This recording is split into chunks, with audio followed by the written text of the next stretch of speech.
জর্দা বানাতে গেলে অনেক সময় আমাদের অনেক সমস্যা হয়। চালটা অনেক সময় চিনিতে দেওয়ার পর একদম শক্ত, শক্ত হয়ে যায়। খেতে সেরকম বাইরের মতন লাগে না।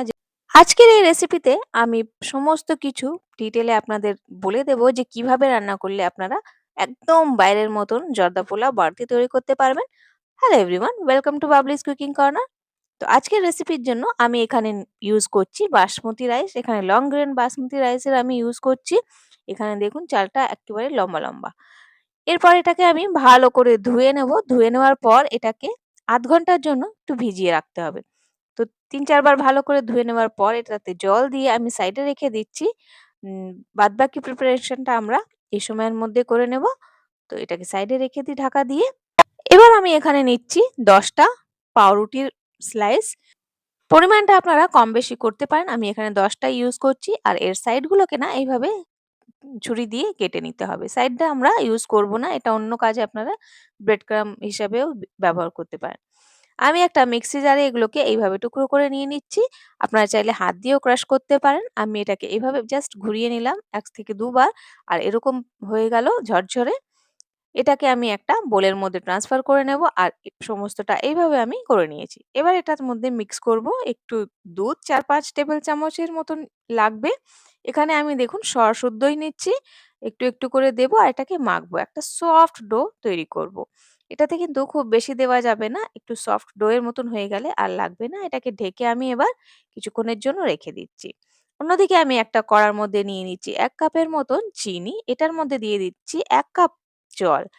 দেওয়ার পর এটার মধ্যে দেব আমি ২ টো এলাচ, মুখটাকে ফাটিয়ে দিয়ে দিলাম। আর দিয়ে দিচ্ছি এখানে কেশর। এটার মধ্যে কেশর যদি না থাকে আপনারা স্কিপ করে নেবেন। এরপর এটাকে যখন বয়েল হতে শুরু করবে এটাকে একটু চেক করে নেব। একটু চটচটে ভাব থাকবে সেই অবধি আমরা এটাকে কুক করব। একদম যেন তার না হয় সেরকম খেয়াল রাখবেন। তার হচ্ছে না এখানে। জাস্ট একটু তেল যেমন লাগলে হাতে হয় সেরকমই লাগছে। সিরাপটাকে আমরা রেখে দিলাম। এবার এটার থেকে একটু, একটু আমি নিয়ে গোল্লা পাকিয়ে এভাবে দেখে নিলাম। কোনো ক্র্যাক আসছে না। এবার আমি এটাকে একটু, একটু করে এভাবে ভেঙে নিলাম। আর এটা দিয়ে আমরা ছোট্ট, ছোট্ট বলের মতন এরকমভাবে তৈরি করে নেব। ছোট, ছোট এই সাইজের আমি করছি কারণ এটা একটু ফুলবে। সমস্তটা আমি এইভাবে করে নিলাম। এবার আমি এটাকে একটু ভেজে নেব। তো এখানে আমি তেল গরম করে নিয়েছি, সাদা তেল। এটার মধ্যে ১ চামচ আমি ঘিও দিয়েছি। এবার এটাকে হালকা হাতে এভাবে নাড়িয়ে, নাড়িয়ে ১ম এ কিন্তু দেওয়ার সাথে, সাথে নাড়াবেন না। একটু ১ মিনিট পর এটাকে একটু, একটু নাড়াবেন। দেখুন এরকম কালার আসতে শুরু করবে। সমস্তটা এইভাবে ভেজে নেবেন। দেখবেন কালারটা ইকুয়ালি ব্রাউন হয়েছে। আর এটাকে যদি একদম ছেড়ে দেন তাহলে কোনো দিকে বেশি কোনো দিকে কম হয়ে যাবে। তো এভাবে নাড়াতে, নাড়াতে এটাকে ভেজে নেবেন। আর সঙ্গে, সঙ্গে তুলে গরম, গরম সুগার সিরাপে দিয়ে দিলে এটা এইভাবে এবার আমরা রেখে দিচ্ছি। যতক্ষণ এটা সিরাপ অ্যাবজর্ব করছে অন্যদিকে আমি চাল রান্না করার জন্য জল বসিয়ে দিলাম। আর একটু জল বেশি দেবেন। আর তারপর আমরা এটা চালটা যেটা ভিজিয়ে রেখেছিলাম দিয়ে দিলাম। ২ টো এলাচও এর মধ্যে দিয়ে দিয়েছিলাম। এবার চালটা আমরা কতক্ষণ কুক করব? যতক্ষণ সমস্ত মানে চালটা এক্কেবারে পুরোটা কুক না হয়ে যায়। নুন দিয়ে দিলাম। এটা নুন অবশ্যই দেবেন এর মধ্যে ১ স্পুন। এবার আমরা চালটাকে দেখে নেব। একদম চালটা যখন সফট হয়ে যাবে ততক্ষণ আপনারা এটাকে কুক করবেন। চালটা যেন একটুও শক্ত না থাকে। আমি চালটা উম জল গেলে রেখে দিলাম। অন্যদিকে একটা কড়ার মধ্যে নিয়ে নিচ্ছি ১ স্পুনের মতন ঘি। এটার মধ্যে আমার কাছে যা ড্রাই ফ্রুট ছিল সেটা আমি নিয়ে নিলাম। আমি নিয়েছি এখানে পিস্তা আর কাজু। এটাকে একটু ভেজে নিলাম। তারপর এখানের দিয়ে দিচ্ছি আমি কিশমিশ। হালকা একটু কালার আসা পর্যন্ত ভেজে নিয়ে আমি এটাকে তুলে রেখে দিচ্ছি সাইডে। এবার সেই কড়াতেই দিয়ে দেবো ১ স্পুন আরো ঘি। ঘি দিয়ে করলে টেস্টটা দারুণ আসে আর গন্ধটাও খুব সুন্দর আসে। সেজন্য আমি ঘি ইউজ করছি। চাইলে আপনারা তেলও ইউজ করতে পারেন। এখানে এবার আমি দিয়ে দিচ্ছি চালের ১ম লেয়ার। এর মধ্যে এবার আমি চিনি ছড়িয়ে দিচ্ছি। এখানে চিনিটাকে আমি ১/২ কাপ ইউজ করছি। অল্প, অল্প করে প্রত্যেকটা লেয়ারে দেব। তো একবার দিলাম, তারপরে আমি চাল বিছিয়ে দিলাম। আবার একটুখানি দেব। আবার আমি চালের লেয়ারটা দেব। এভাবে আমি ১/২ কাপ চিনি ইউজ করছি। আপনারা যদি বেশি মিষ্টি পছন্দ করেন সেক্ষেত্রে আপনারা দিতে পারেন। আমি এরপর ওপরে একদম ওপরে আমি দিয়ে দিচ্ছি ১ বড় চামচের মতন ঘি। ঘি দেওয়ার পর এটাকে আমি কিছুক্ষণ ঢেকে রেখে দেব যাতে যে চিনিগুলো আমরা দিলাম সেটা যেন গলে গিয়ে অ্যাবসর্ব হয়ে যায়। মাঝখানে একবার কিন্তু ১-২ বার আপনারা খুলে দেখবেন যে চিনিটা যখন পুরোটা গলে গেছে একটু হালকা হাতে এটাকে মিক্স করে দেবেন। যাতে সমস্ত চালটা এইভাবে চিনির সাথে মিশে যায়। তো এখনো পুরোটা অ্যাবজর্ব হয়নি। আমি আবার ঢাকা দিয়ে ছাড়বো। তারপরে আমি দেখাচ্ছি। তো হালকা হাতে করবেন কারণ চালটা এক্কেবারে নরম।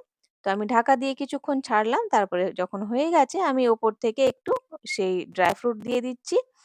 তো এখানে আমি অল্পটাই দিচ্ছি। তারপরে বাকিটা আমি পরে দেব। এরপর আমি এখানে ইউজ করছি মাওয়া বা খোয়া, খোয়া ক্ষীর যেটা থাকে সেটা। অল্প এখানে দিলাম আর এখানে দেওয়ার পর এটাকে কিছুক্ষণ ঢেকে ছেড়ে দিচ্ছি। তারপরে আমি এটাকে দেখাচ্ছি আপনাদের।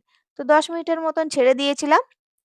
এরপর আমি এটাকে দেখাচ্ছি। দেখুন কি সুন্দর তৈরি হয়ে গেছে। চালটা এক্কেবারে ঝরঝরে আছে। আর এক্কেবারে শক্ত লাগবেই না খেলে। এত্ত সফট আর এক্কেবারে ঝরঝরা। আমি এটাকে আপনাদের সার্ভ করে দেখাচ্ছি। একটু মিক্স করে নিলাম। এবার আমি দেখিয়ে দিচ্ছি। দেখুন কি সুন্দর ঝরঝরা এক্কেবারে আমাদের জর্দা পোলাওটা তৈরি হয়েছে। এক্কেবারে সুন্দরভাবে হয়ে যায়। টিপস গুলো আপনারা শুধু ফলো করবেন। চালটাকে পুরোটা কুক করবেন। চালটা একেবারে যেন কাঁচা না থাকে। এবার আমরা এটাকে একটু সাজিয়ে নিচ্ছি। দেখুন যে ড্রাই ফ্রুট ছিল আমি দিয়ে দিলাম। আর এরপর আমি মাওয়াটা দিয়ে দেবো। মাওয়াটা দেবেন কিন্তু তাহলে দেখবেন এক্কেবারে বাইরের মতন টেস্ট আর গন্ধ সবই পাবেন। দেওয়ার পর আমি এখানে যে গোলাপ জামগুলো তৈরি করে রেখেছিলাম সেগুলোও সাজিয়ে দেবো। গোলাপ জামটা কিন্তু অপশনাল আছে যদি আপনারা বাদ দিতে চান বাদও দিতে পারেন। তবে দিলে পরে কিন্তু দারুণ লাগে খেতে। এক্কেবারে বাইরের টেস্টটা আপনারা ঘরেই করতে পারবেন। তো এখানে আমি গোলাপ জামুনগুলো এইভাবে সাজিয়ে দিচ্ছি। দিয়ে আপনারা মিক্সও করে নিতে পারেন। আর এরপরে আমি কিছু দিয়ে দেবো এই যে সাদা মোরব্বাগুলো হয় না?